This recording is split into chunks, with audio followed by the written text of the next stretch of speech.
Welcome to Hood Champion Boxing and Sports. In boxing, you find a way to win or you find a way to lose.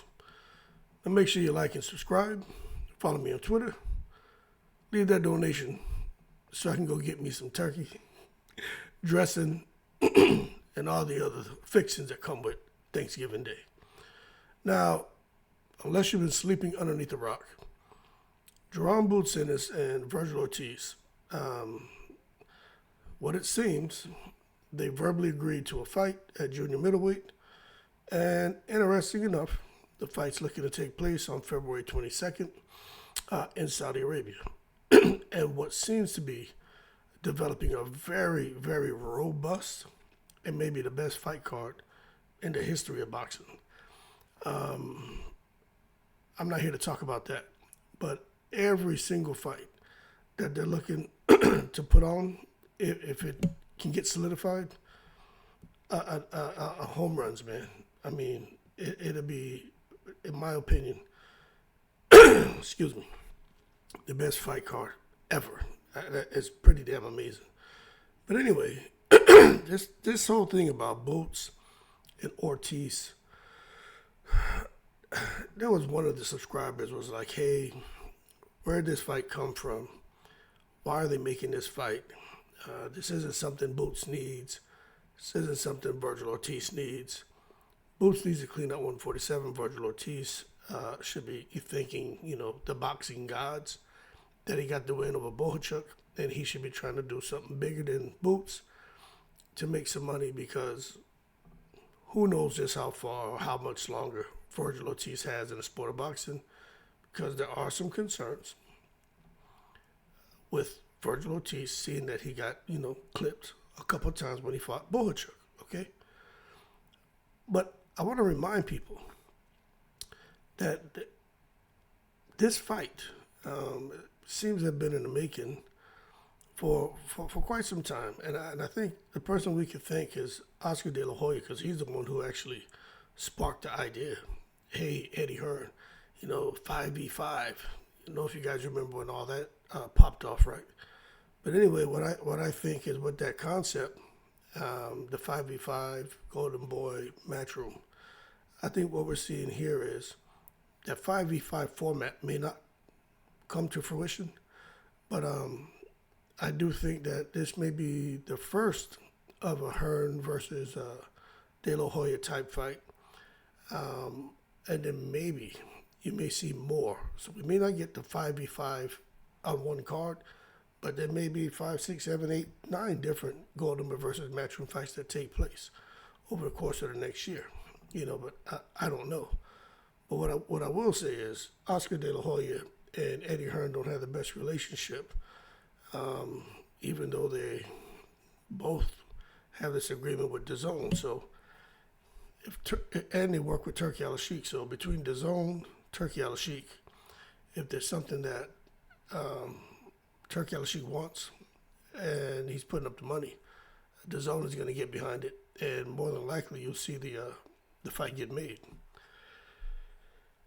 But it would make sense for them to be on. I just think it makes sense for all promoters to be like on cordial terms instead of just bickering with each other, because with Turki Al-Sheikh involved, it helps to get the biggest fights. And that's something that I appreciate when it comes to Turki Al-Sheikh, is him actually putting on the biggest fights. There are some people who don't agree with his presence in the sport of boxing. Look, I don't have time to sit here and nitpick anything. We all know I feel the secret society's in full effect.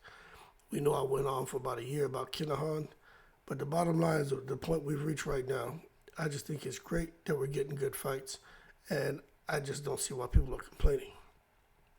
But the bottom line is, with the tension that's building between promoters, in particular Golden Boy and De La Hoya, it looks like fans are going to benefit, because for them to make Boots and Ortiz, that means they'll probably make other fights. The one thing about Boots, he's coming off of a victory where he defended his IBF belt against Karen Chikadzian in a rematch. Now, that fight really should have never happened, in my opinion. But, Chikazian was the mandatory. But Brian Norman Jr. is a fight that should have happened. But I just don't think Eddie wanted to put up the money to make the fight. And I don't think the Normans really wanted it. You look at Brian Norman Jr.'s current situation, he ain't fighting, supposedly has an injury. I mean, it's just all bad. But anyway, when you start talking about somebody being offered $1.7 million, that's a lot of money. But they wanted $2.2 million, and Eddie Hearn wasn't willing to pay that. So the bottom line is the fight never happened. But now you take a look at Ennis, he fights Chikazian, but Chikazian put up a great fight. And to me, I think the same way Chikazian's performance against Boots in the first fight, it hurt Boots, his image, in my opinion, and the opinion of the boxing public about just where Boots is really in his professional career, talent-wise. The second fight with Chikazian, it did not help Boots Ennis at all. If anything, it probably had fighters out here licking their chops, saying, wow, if a guy like Chikazian, who has, Devin Haney fists, pillow fists, if he can get there and land like that on Boots, that means I should be able to get there. And if I touch him, he ain't gonna walk through that artillery. And I put the beans on him. But we just have to see what happens now with Jaron Ennis and going on to fight Ortiz at 154. Because I'll say this. As much as I don't think Virgil Ortiz is 100% anymore, I'll say this. If for Jaron Ennis to get hit more than usual against Chikazian, he got hit a few times by Vanessian. You can't make me believe he's not going to get hit by Virgil Ortiz, who throws a lot of punches, full steam ahead, and he can crack. Now, again, I don't think Virgil Ortiz is as effective at 154 as he was at 147. I don't. But I think he brings a lot more to the table than Chikazian and Vanessian. And if anyone disagree with me, well, hold your horses. Let's not take it to the stupid. But I'm going to tell you this. They made a decision to go to 154, Boots' team. So I wonder what happened to the unifications. But the bottom line is saying they're ready to go February 22nd. Ortiz is saying it. Boots is saying it. Ortiz sounds like he wants to make an announcement, but he's probably told, hey, don't say nothing. But we're going to see if this is just a matter of two guys talking about trying to make a fight when something else happens. Because let's be real about this. If Virgil Ortiz loses the Boots, who's coming up to 154, that makes Virgil Ortiz look horrible. And his time in boxing, unfortunately, is probably going to be limited. When it comes to Jaron Boots Ennis, as far as his time in boxing, he still has a lot longer left, but I don't think no one takes him serious anymore.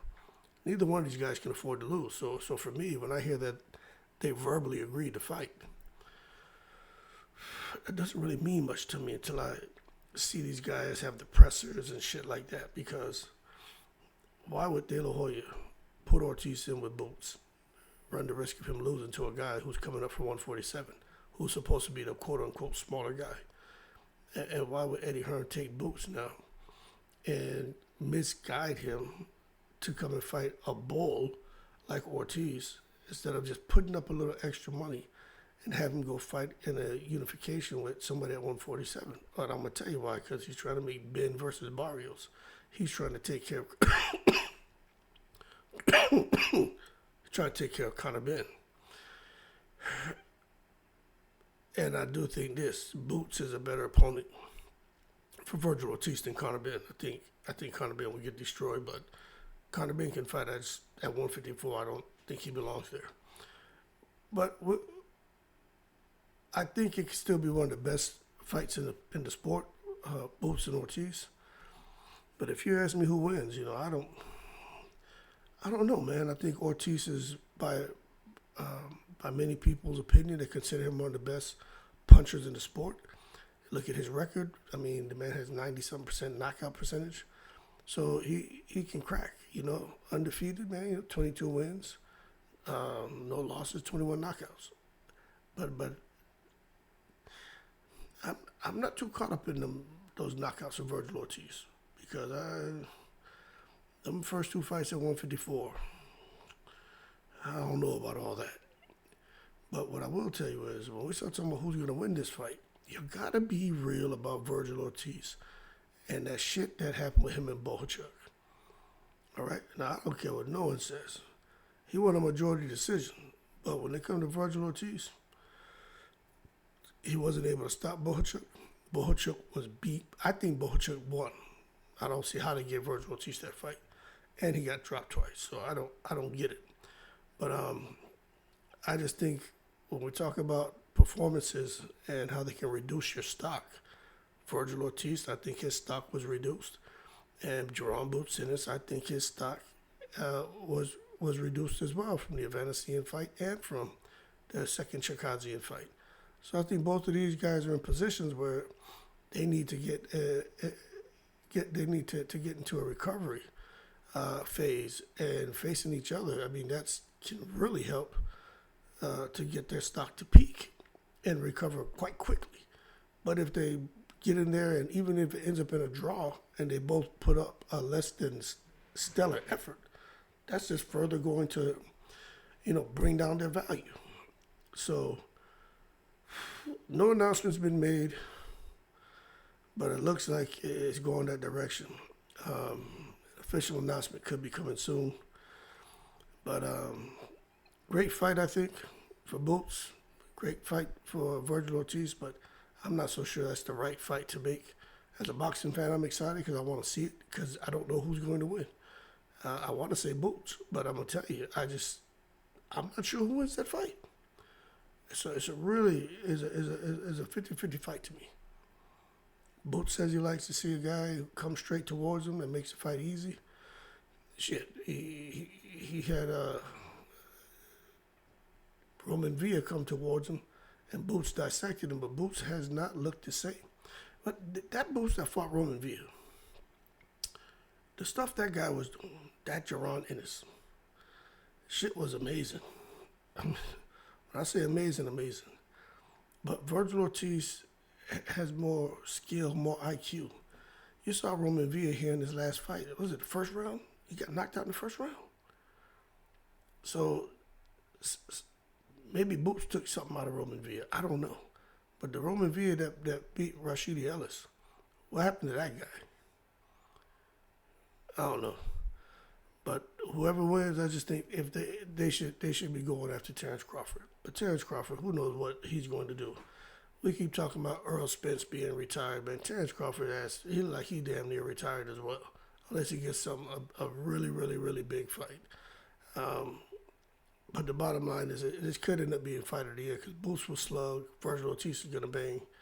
And then the winner, if Earl Spence ain't fighting, I think the winner should be trying to go after Terrence Crawford. But Crawford don't want to fight those guys, so we'll see. Who's going to end up being the champion of the division? I don't know. But what I do know is both of these guys, their stock has been reduced, in my opinion. And if they lose again, they may find their ass in the soup kitchen, serving bowls of goddamn chicken soup. Y'all keep cool. Shout out to the veterans, all 7 continents. In the breeze.